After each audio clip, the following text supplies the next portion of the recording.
Hello and welcome to Tuesday's edition of Yesterday in Baseball. We've got some news from Winter Meetings.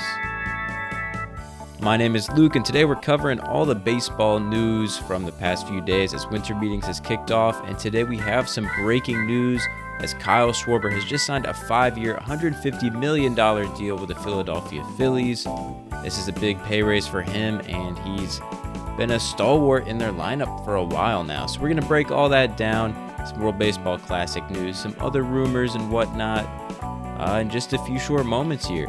So stick around, enjoy. If you guys enjoy the video, please consider liking or subscribing if you want to see more. And yeah, without further ado, we'll hop into some of this MLB Winter Meetings action.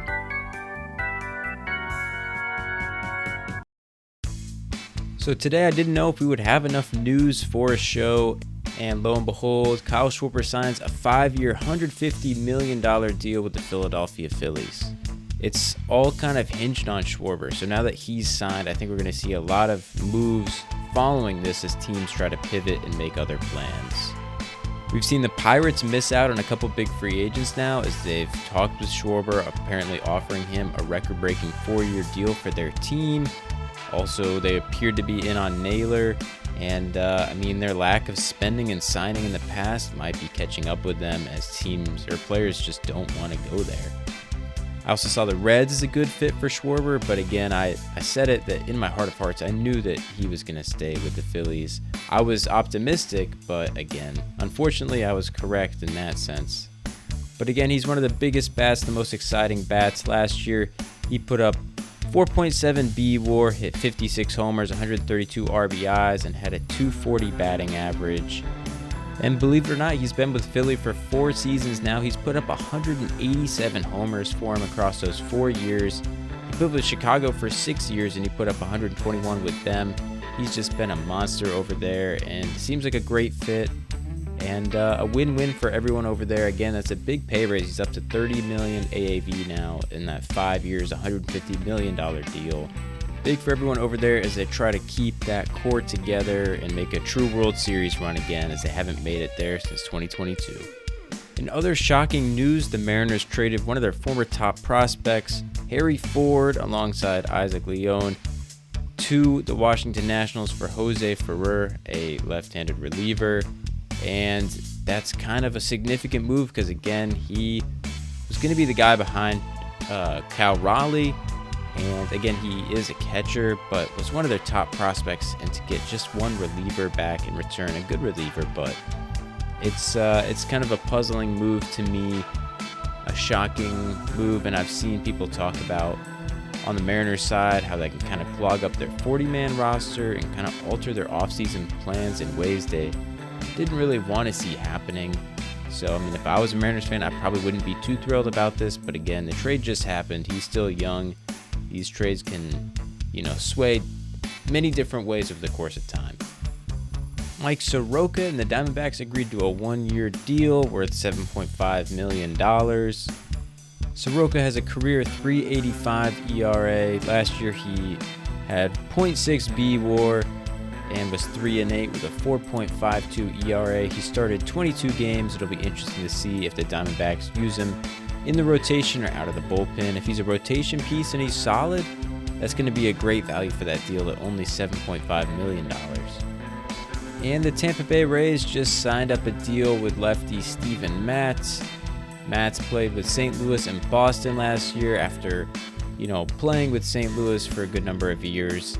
He's 34 years old, and he pitched to a 3.07 ERA last year out of the bullpen.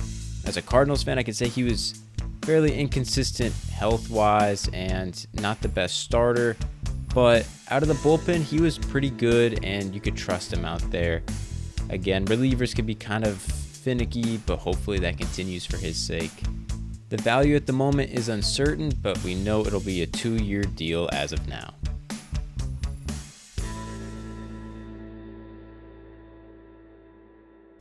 Now let's move on from player news as we'll kind of just go more to WBC action right here. Roki Sasaki is on Japan's preliminary World Baseball Classic roster. I believe he started Game 7 for them, or not Game 7, the championship game against the United States, and was kind of this guy nobody knew about, but knew he just had nasty stuff. So that'd be fun to see him pitching for them again. Bo Bichette will go on to play for Team Brazil. That's fun. I don't believe he did last time. So again, just seeing more of these stars getting involved, I really love to see it. I'm excited about that. And Byron Buxton is on the preliminary Team USA roster. Again, love to see that. He had an electric year last year, probably a career best. He stayed on the field. I'm just very excited for him and for Team USA, for him to get to show out for the United States of America. The Sacramento/Las Vegas Athletics just announced that their new stadium will be ready for opening day 2028 as of their current projections.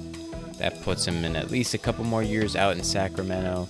So it's kind of fun seeing them play in that little stadium last year, seeing fans sitting out on the grass. And they got some big, like, little miniatures of their stadium that they're expected to build out there, and it looks wild. Kind of perfect for Vegas, reminds me of like the Sphere out there. Allegiant Stadium, the football stadium out there, is pretty nice and modern. So, overall, as a baseball fan, it's a shame they moved out of Oakland.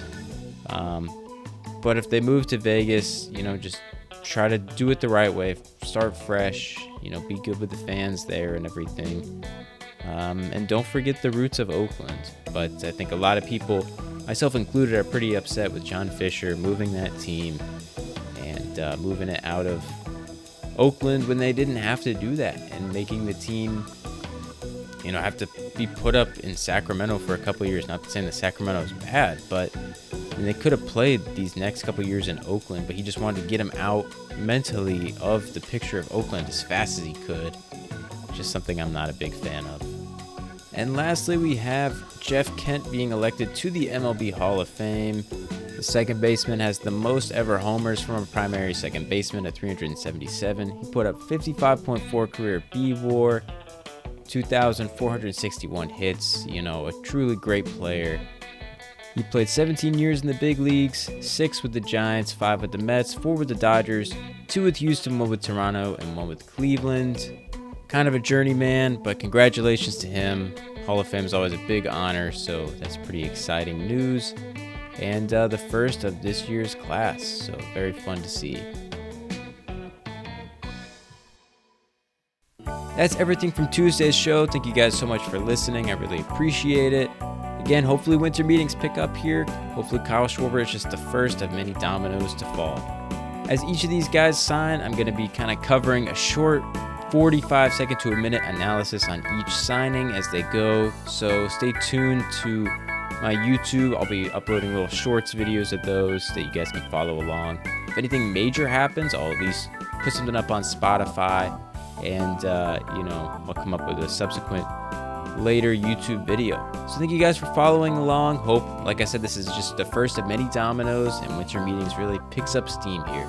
Thank you guys again, and I'll see you in the next episode. Take care.